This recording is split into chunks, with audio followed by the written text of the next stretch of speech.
What is going on, everybody? Hope you love amazing day. And today it is a great day to be an Aston Villa fan. We breezed past a blunt Newcastle side and the 2-0 win over the Magpies at Villa Park.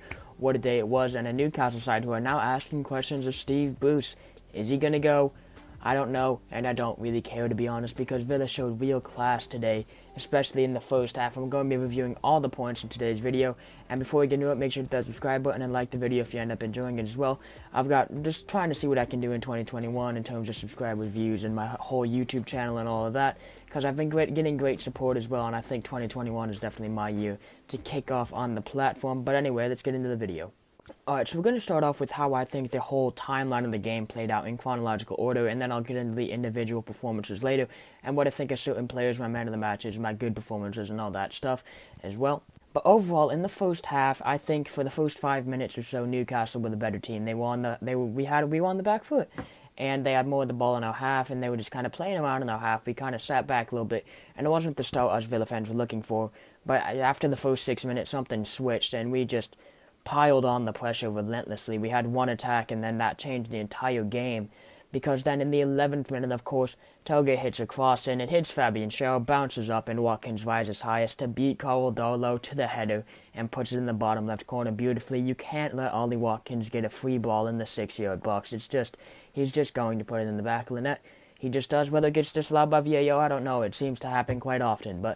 And then obviously it's a great finish as well. But then a few minutes later, it's a great finish by Ollie Watkins, but it's given disallowed by VAR. Honestly, I can't complain about that too much. He was offside. That's how it goes. Linesman raised his flag, and then in the replay was offside as well, so you can't really complain about that one, but it's good to see he's back in his goal-scoring form, and I thought he was excellent today, Ollie Watkins.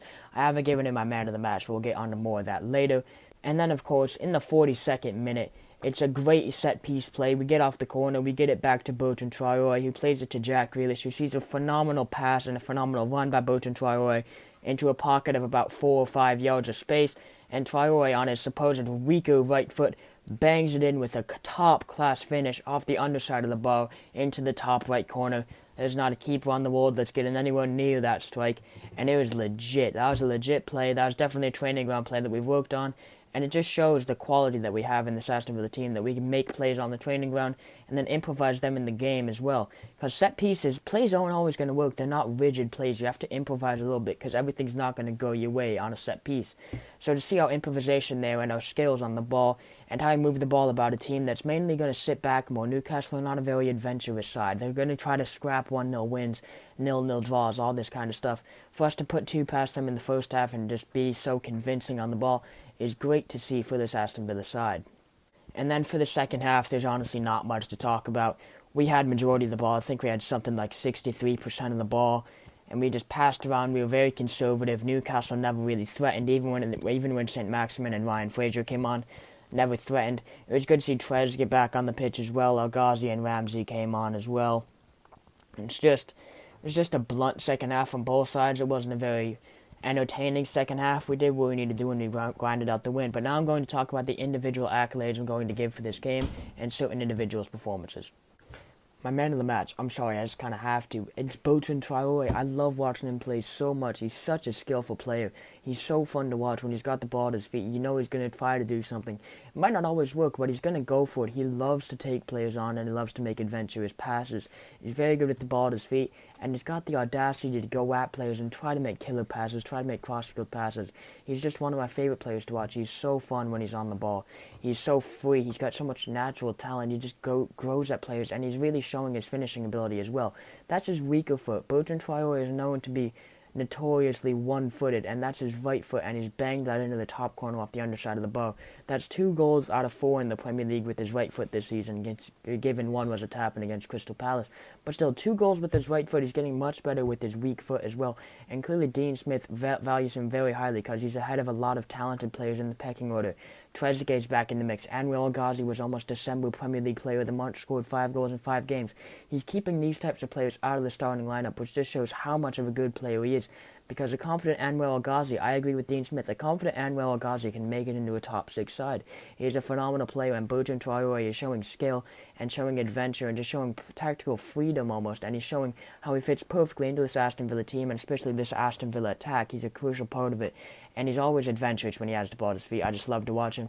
And the other player that was in contention for my man of the match was Matt Targett, who was absolutely brilliant.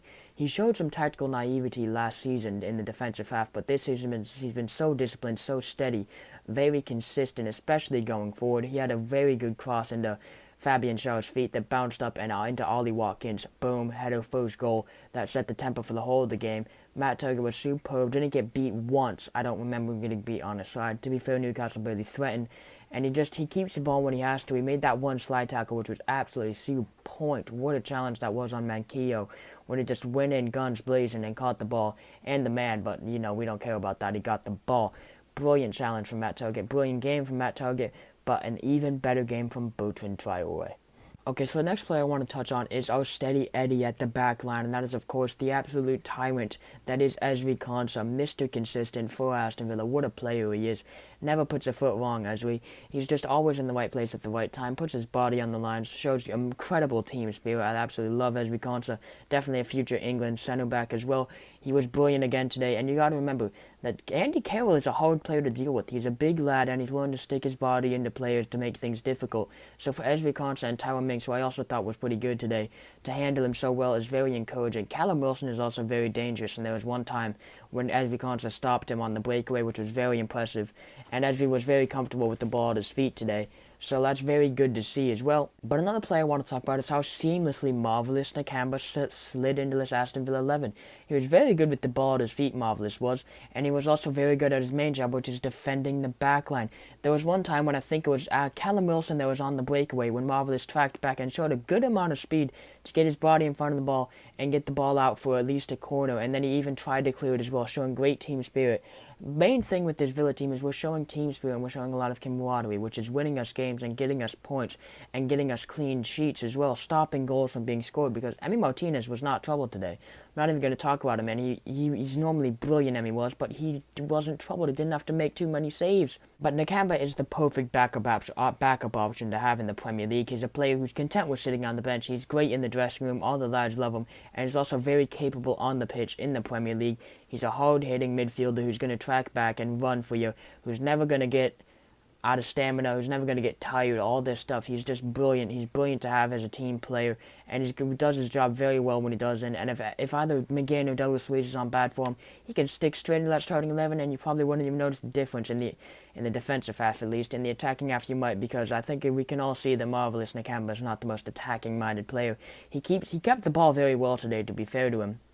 But again, he's not going to be the type of player that's going to find cutting-edge passes and make chances happen. He's a very good defensive player to have in your ranks, and that is why I love Marvelous Nakamba. He's a phenomenal squad player to have. But another player I want to touch on is Ollie Watkins breaking his goal drought. It is about time. He deserves it. He runs so hard. We're all so proud of the way he's performed as well, and everybody at the club is so proud of the way he's performed since his transfer. And suppose everybody at the club has been telling him that the goals will come, and he scored 2 today. 1 counted, and that's all he needs. He broke his goal drought, and he was phenomenal. He was so happy with the finish. He told Villa TV after those are the ones he wants to score, where he's in the right place at the right time. Proper number 9's goal, even though he's number 11. But that was a phenomenal game from Ollie Watkins as well. He's always making the right runs. He always keeps the ball at his feet. He chests it down. He wins the ball back a lot as well. He has phenomenal speed, Ollie Watkins, phenomenal acceleration, and is very fast player and is very capable with the ball at his feet. He's a true number 9 and the perfect number 9 for this Aston Villa team, because not only is when he gets in the 6-yard box, he can be a goal scorer, but he can also hold the ball up and provide for the likes of Jack Grealish and Bertrand Traore. On-rushing wingers, the likes of Barkley as well can hit a ball as well, who I thought Ross Barkley had a decent game, but not his best game. But Ollie Watkins was absolutely brilliant today, and he broke his goal drought. Now, I am going to quickly touch on the Newcastle side of things, because this is a review of the whole game. As much as this is a Villa channel, I do need to touch on the Newcastle side of things, and whether or not I think they should sack Steve Bruce. For me, not yet. I think give him a week or two. If the results don't pick up, if he looks like he's lost the dressing room, if the players aren't fighting for anymore, yes, I do think they should sack him, because realistically, right, from an Aston Villa point of view, they're in a bad spot.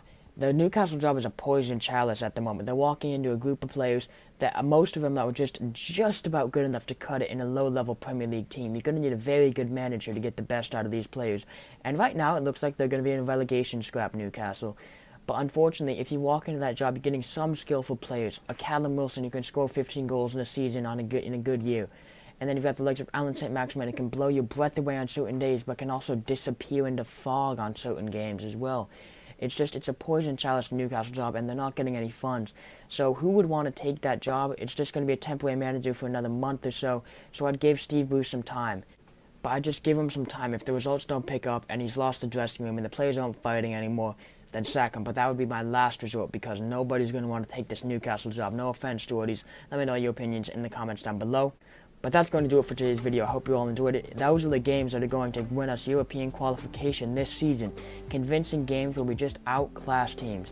That is what's going to get us into Europe this season. And I'm very happy to see Aston Villa get those types of games. Make sure, like I said at the start of the video, subscribe, like, and hit that notification bell if you want to see more of me as well. Thank you guys so much for watching. You guys are awesome. It was a great performance from Aston Villa. Up the boys. See you tomorrow.